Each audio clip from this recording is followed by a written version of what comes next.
You recording? We're heading out to the north, south, east, west stand. It's the best stand on the property. We're going to sit there between about 8 o'clock and 3 in the morning. And if that doesn't work, we'll sit there between 8 o'clock and 6, 7 in the morning. And then we're going to go spot and stock hunting. It's going to be awesome. We're going to kill pigs. Well, the fine people at Selmark Ranch were kind enough to allow a few folks from Meateater and Magpul to show up, stay a few days, and kill a few hogs. There's nothing wrong with hunting 7,000 acres at night with thermals, not to mention doing it all with good rifles, good gear, and good people. You think I've been doing it for 59 years, I'd be used to it by now. Man, it never gets old. I love doing this. These hunts bring folks from all corners of the U.S., so preparation is key if you plan on being successful. That means knowing what you've got and knowing how to use it. All right, so these are dedicated thermal rifle scopes. They're not night vision. That's probably my biggest argument with people. Thermal is not night vision. Night vision is not thermal.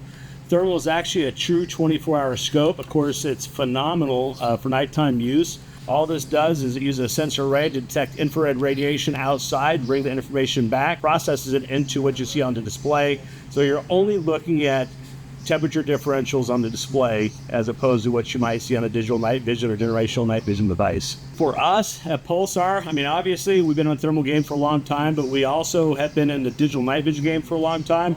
We definitely prefer thermal for hog hunting, coyote hunting, pretty much any type of predator hunting. We're always going to go to thermal first. And for us as hog hunters, eradication mode, this is what we're using when we're going out there and we're stacking up as many as we can. We're always going to depend on thermal. This is pig hunting. This P, we needed P for plenty. We have 5 .308 guns, a 6.5 and a 6.8, and a 45-70.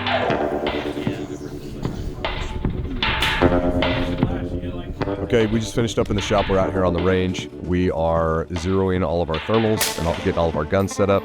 We've got an SR-25 out here by Knights that we're putting a Thermion 2 on, getting it all dialed in. We've got a Seekins SP-10, and then we've got the Marlin Trapper that we've got a thermal on as well. What I'm using out here for this adventure, for the most part at nighttime, is an SR-25 Knights armament. Chosen the PRS Lite. Great ergonomics, good bag rider surface, easy to shoot, easy to move around, and it's lightweight. Meateater grip with the large back strap, kind of hand filling. I'm actually, thumb on the right side of the gun most of the time for taking the shots that we're taking out here. The front end of the gun is set up for different scenarios where we may need to get into weird positions. So we've got bipod if we want to get down or have something elevated to throw the bipod on. Suppressed, of course. That's the best way to do that. On top, what really helps us do this job that we're out here to do is the Pulsar Thermion 2 XL60.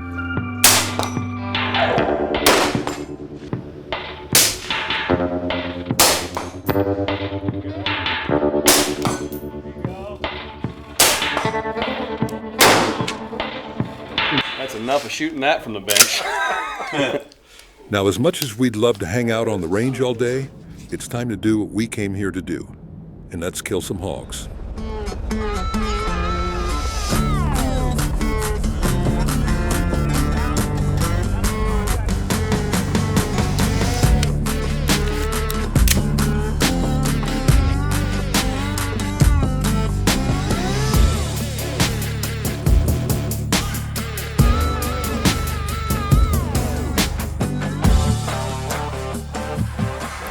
Just got into our blind, dropped off from the other boys.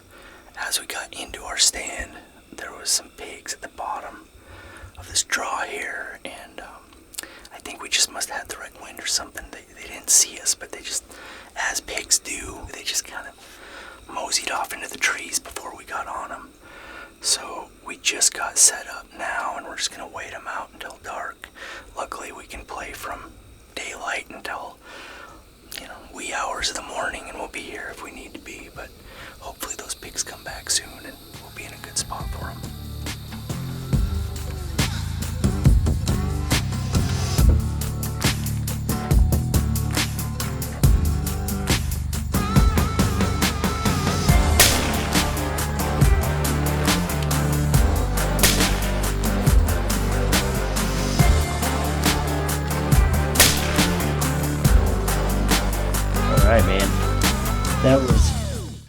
about as good of a little sit as we could have asked for on a rainy night. We had close to, I would say 20 plus pigs come in throughout the night. We've been here for the last 5 hours. And it's just been kind of spread throughout the whole night, even in the rain. So we're feeling really good about it. We're going to go grab these pigs and get to butchering. Here we go. That is a classic meat pig right there. Just a nice young sow and then a meat piglet.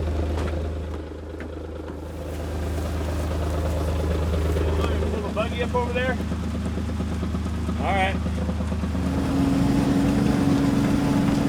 All right, we just got in from an awesome night of killing some pigs and got under the lights out of the rain, and we're just going to go to work on cutting down the back right down to the center line here, filleting it open and getting these loins and quarters off of it. So a lot of good. This is great pig for eating. That one's even better, just like a perfect small sow. So a lot of good food here. When you're cutting out back straps on any animal, really good policy, right, is you just follow that spine and you're going to cut all the way down the spine. And it's just kind of going to be like a guide. Then you're going to get a starting cut up here, and you're just going to kind of fillet that off, and it should just peel right off these ribs. There's no meat left on these ribs. But that starting cut along the spine gives that meat a place to pull off from, and then you're just kind of working it down, right, letting gravity do the work. Loin number 1. Cool. I mean, the nice thing about pork loin, even when it's, wild pig, is you can cook it up just like a normal pork loin, right? Like you throw it on the grill, you put bacon around it, just cook it like pork. Don't overthink it. What we'll probably do is kind of just slice this into 4-inch steaks and then barbecue it tomorrow.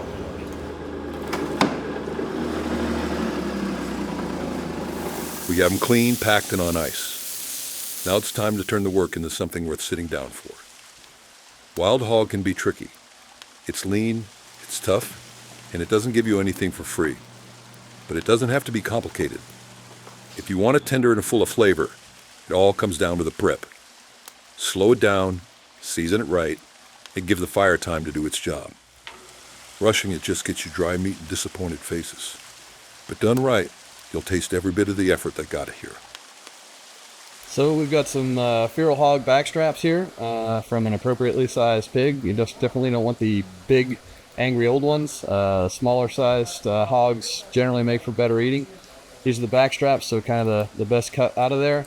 What we're doing with these, we have them on the fire right now, get some wood flavor on there, as well as to cook them most of the way through. We're going to slice them into some medallions, throw them in a skillet with some butter, and then we have an apple, orange, rosemary, chili compote in there to put over the top, which is a little churched up, but it's going to taste quite good. Don't be shy. Yeah, I would stop. How we doing? It's great, man. Like anybody that, I feel like feral hogs have the stigma that you got to do all this work and prep and really put in a lot of time to make them taste good. That tastes like pork. And you grilled it, you sauteed it, you cooked it how you would pork, and it tastes like pork. Who knew trespassers could taste so good? That's good.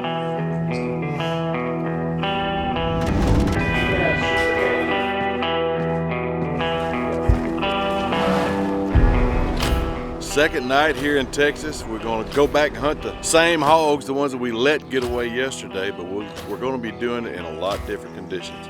It's going to be interesting to see how they interact, and we interact with them through a storm the night before and clear skies tonight. I'm ready to go. We're gonna head out, we're gonna do some blind hunting just for about an hour or so, and then we're gonna start doing spot and stalks. A lot of great conditions for hunting tonight. I mean, the pigs should be moving. There's no reason for them not to.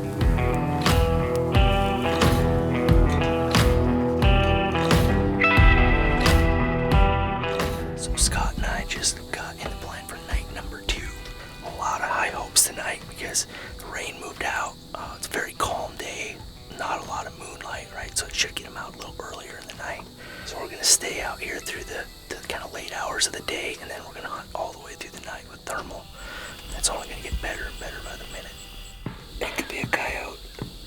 Now, if you've been sitting in a stand for over 3 hours without seeing a single pig, you start to question everything, especially whether the feeder actually has any feed in it.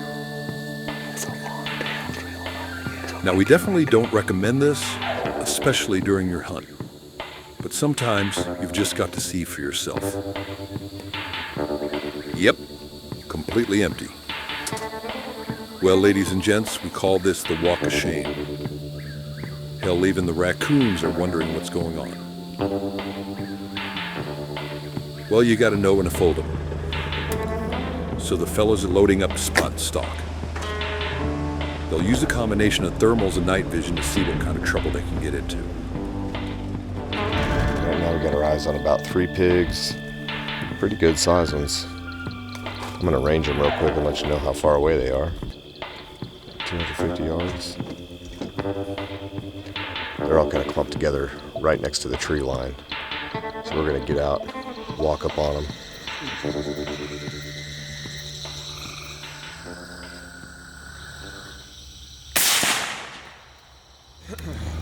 We come in here, we saw 3 hogs and some small ones on the thermals. So we made a stalk down here 645 yards. By the time we got here, the hogs had moved off into the wood line and we lost them. We stalked a little further and saw something up in front of us. It turned out it was a coyote.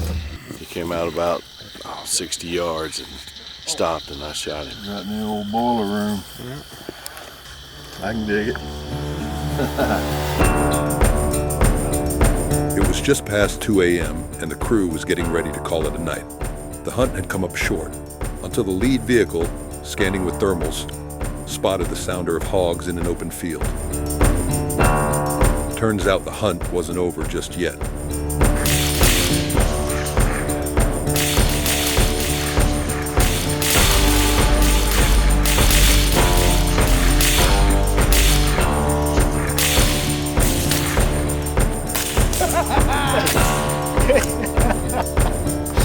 And stay out of the woodwork.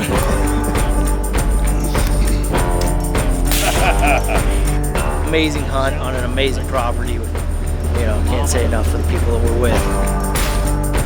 Man, I tell you, when you're using the right stuff, the right equipment, the right weapons, you're hunting in the right place with the right folks, and you come up with the right plan, it all comes together and you get absolute side-by-side full of pork chops. And that's what we got right here.